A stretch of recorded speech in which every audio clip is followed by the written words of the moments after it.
May 9, 2025. Ukraine launches an attack on Russia. The world stands still.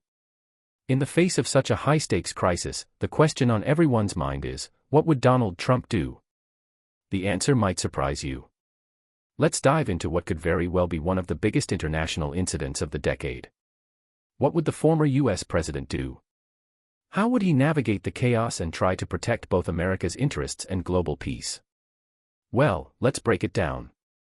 The year is 2025. The conflict between Ukraine and Russia has reached a boiling point, and on May 9, Ukraine decides to escalate the situation with a direct military strike against Russia. The world watches in horror as news outlets everywhere are flashing the same headline: Ukraine attacks Russia. It is a bold, dangerous move, one that could set the stage for an even greater conflict. But what happens next? How does the international community react? Enter Donald Trump, a figure known for his unpredictable, often controversial leadership. As the former president, Trump has always had a unique approach to international crises, one that mixes blunt force, unorthodox negotiation, and a strong America First mentality. We've seen him negotiate trade deals, call out world leaders, and even clash with NATO allies when his vision didn't align with theirs. But now, faced with a direct military conflict between two nations, what would Trump do? Would he take a hardline approach? Would he try to broker peace? Or would he pull America back, away from the spotlight, and let the situation unfold on its own? This attack on Russia marks a pivotal moment. And while the entire world is reeling from the sudden escalation, Trump, with his trademark confidence, would likely be preparing for action behind closed doors. As he did in his presidency, Trump would see this as a challenge, an opportunity to show the world that America is still the strongest, most influential player on the global stage.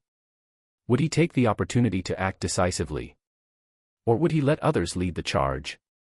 Let's explore the possible paths Trump could take. One of Trump's defining characteristics during his time in office was his ability to address the nation quickly and decisively during crises. And with Ukraine attacking Russia, you can bet he would not wait long to make a statement. As global tensions rise, Trump steps into the spotlight. He goes live on national television to address the American people and the world. The camera zooms in on his face, a stern expression across his features. His words are calculated, but forceful. My fellow Americans, and to the people of the world, today we face a situation unlike any we have encountered in recent years. Ukraine's actions are irresponsible, and they pose a serious threat to global stability. While we support the sovereignty of nations, we cannot allow this aggression to escalate any further. We stand with our allies, but we will not hesitate to protect our interests. With these words, Trump makes it clear, he will not stand idly by. But what's interesting is how Trump would phrase this. The announcement would likely be a mix of firm rhetoric and veiled threats, a technique he's used before in both domestic and foreign policy.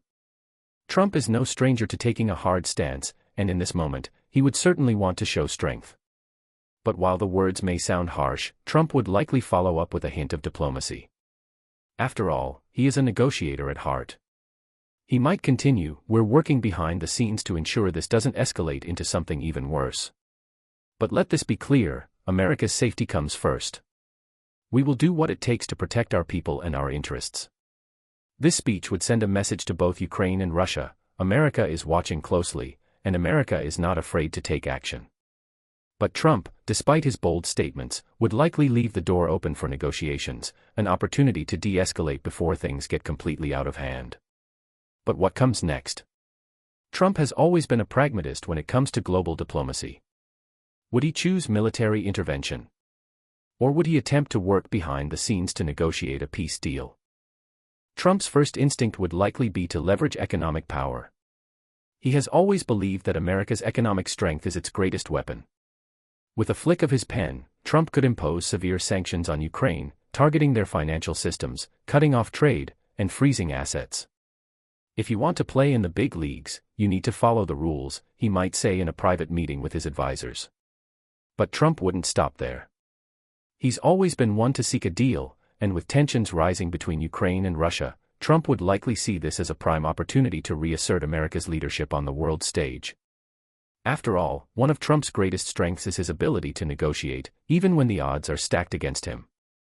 "We're going to do things my way," he'd declare, confident in his ability to broker a deal. Trump would begin reaching out to world leaders, Putin, Macron, Zelensky, and others, trying to bring them to the table. His pitch would be simple: we need to end this quickly, and we need to do it on terms that protect American interests. Behind the scenes, Trump would probably be working with both the U.S. military and intelligence agencies to assess how best to contain the situation without tipping into full-scale war. At the same time, he would push for a resolution through economic pressure, hoping to force both Ukraine and Russia to the negotiation table. But would it work?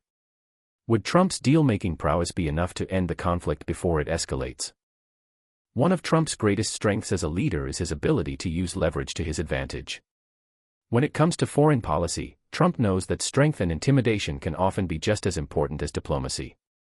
So, how would he use his leverage in this situation? First, Trump would utilize America's military might. Even if he didn't want to send troops into Ukraine or Russia, the sheer presence of U.S. military assets in the region would be enough to send a clear message to both parties. American bombers, fighters, and naval vessels might be deployed to key locations, signaling to Russia that the U.S. is ready to act if necessary.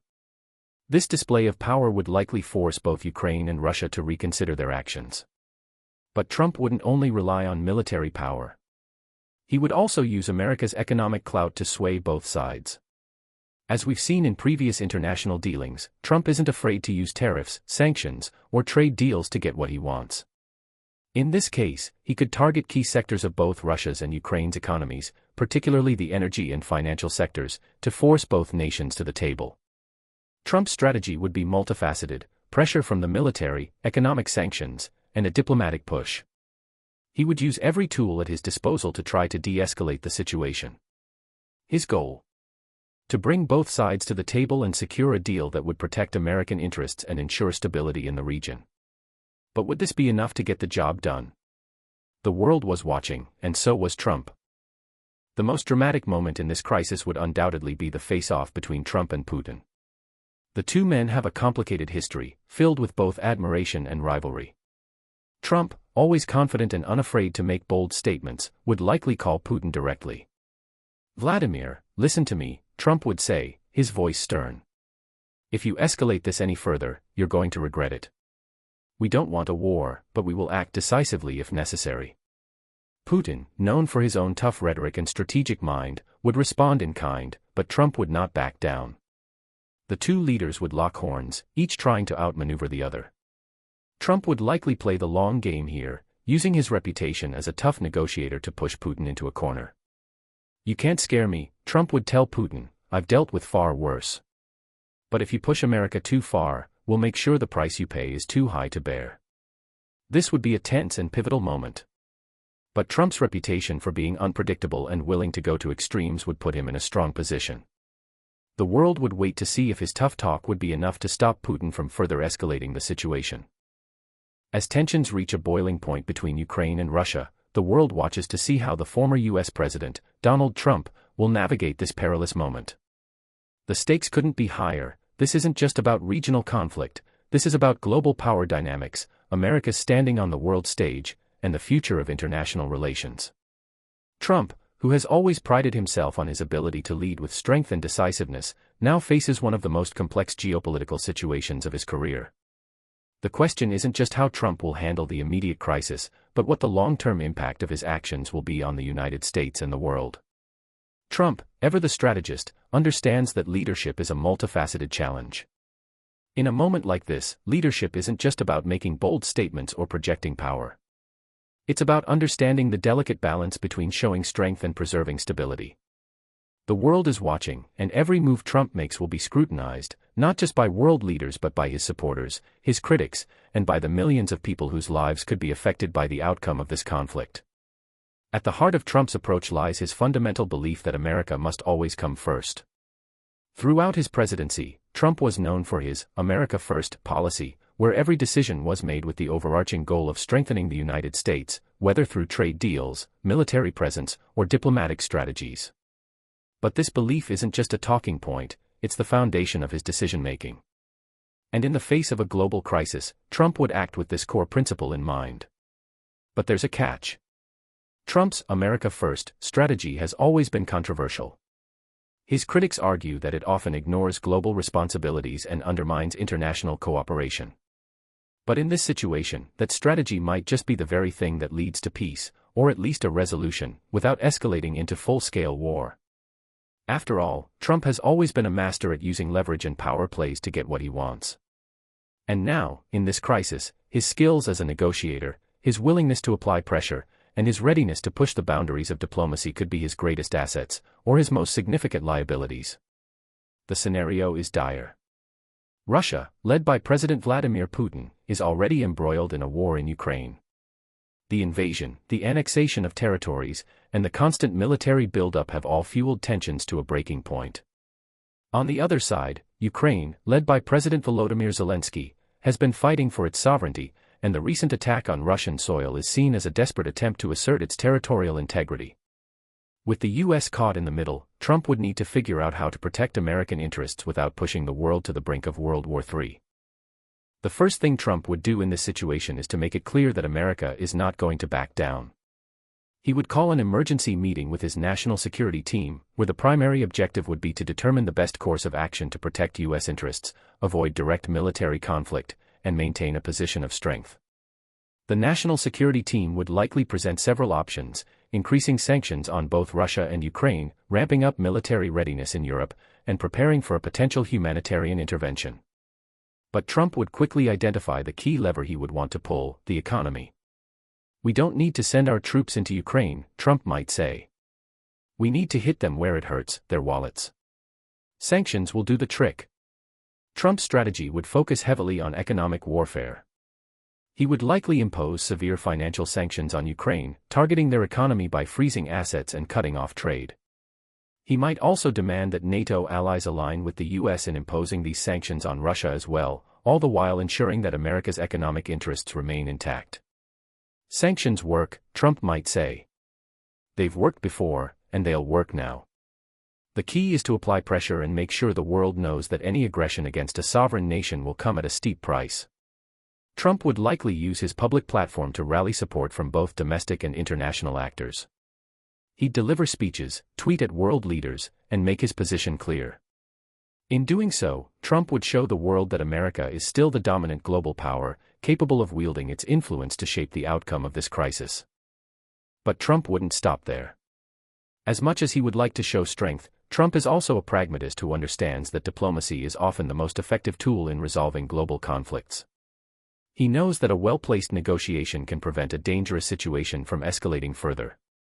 And as a dealmaker, Trump would waste no time in attempting to strike a deal with Putin and Zelensky. Trump would likely initiate direct negotiations with both leaders. His first target would be Putin, who he knows has a deep respect for power and strength. Trump might reach out to Putin with a direct message: "Vladimir, let's talk. We don't want a war, but if you continue to escalate this situation, we'll make you regret it. But if we can find a way to de-escalate and bring peace to this region, I'm your guy." At the same time, Trump would try to broker a deal with Ukraine. He would want to make sure that American interests are protected while ensuring that Ukraine doesn't feel abandoned in its fight for sovereignty. Trump would appeal to Zelensky's sense of urgency, reminding him that America's support isn't unconditional. "Volodymyr," Trump would say in a private meeting, "you've got the world's attention, but you need to understand that America can't be your protector forever. We've got to resolve this before it goes too far. You need to be strategic and think about the long-term consequences for your country and the world." Trump's diplomacy would be a delicate balancing act. He would need to apply enough pressure to make both Putin and Zelensky come to the table while ensuring that neither side feels cornered or backed into a corner.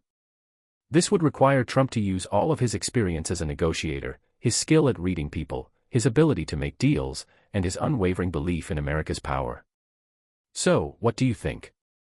Would Trump's leadership have been enough to navigate this crisis and prevent a larger conflict? Would his tough approach and negotiation skills have worked, or would it have led to more chaos? Leave your thoughts in the comments below, and don't forget to hit like and subscribe for more in-depth analysis and predictions on global events.